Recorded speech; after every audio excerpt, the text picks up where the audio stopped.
Terima kasih abang ucapkan kepada sahabat-sahabat follow abang Bekam. Okay, secara jujurnya abang pun tak pandai buat video sebenarnya. Hanya membebel-bebel. Ya, mama sini.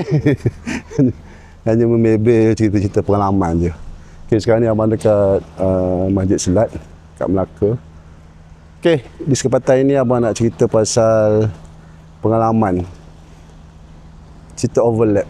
Cerita asal overlap ni abang dapat tahun 2020 kot. Masa tu abang masuk Arahnu sebab nak buat renovate rumah 70,000. So masuk golba yang besar-besar. Tak ada ilmu.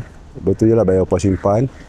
Satu hari abang jumpa satu orang, suami isteri, smart orang dia. Dan cerita ni pun abang pernah cerita sebelum ni. So bila abang tengok dia, abang tanya dia, selalu ada bang dekat Arahnu, buat apa? Dia kata saya tak ada kerja, saya buat benda ni je. Maknanya bila harga emas naik, saya datang, saya overlap. Overlap tu bukan tambah hutang abang. Dia kata, memang tambah hutang. Ya, itu kepada orang awam. Abang bercerita bang, cerita. Tak ada, susah nak cerita sini. Yalah, kita jumpa, tak kenal, tiba-tiba jumpa dekat Arahnu, tengah menunggu-nunggu tu. Ya, berjam-jam dekat Arahnu.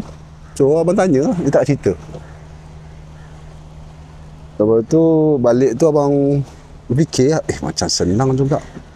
Harga emas naik, aku dapat duit overlap. Okey. Masa tu, benda yang pertama abang buat adalah doa. Abang cakap, ya Allah Tuhanku, tolong temukan guru untuk membimbing aku ilmu ni, Allah. Okay, abang cari buat carian, abang jumpa baca blog. Sehinggalah abang jumpa satu blog, dia tulis kecil je.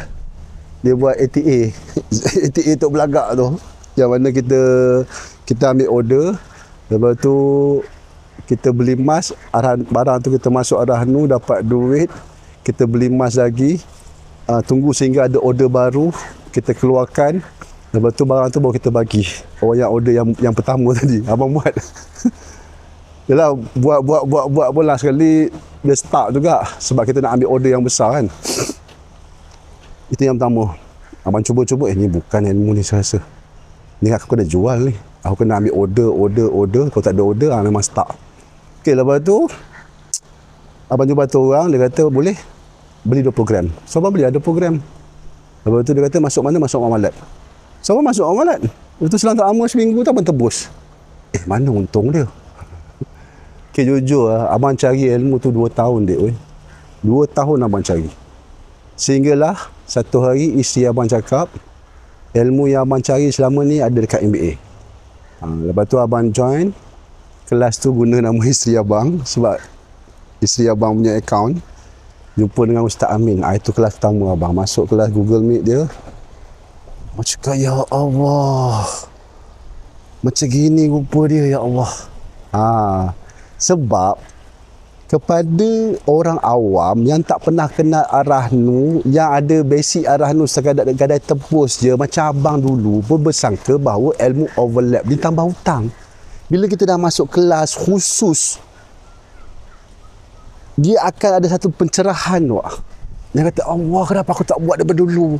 Sebab itulah abang tak cerita benda ni kat TikTok. Ilmu ni ada ilmu khusus. So kepada sahabat-sahabat, tuan-tuan, puan-puan yang hendak berkehendak, insya-Allah join MBA. Okey, like, komen dan share.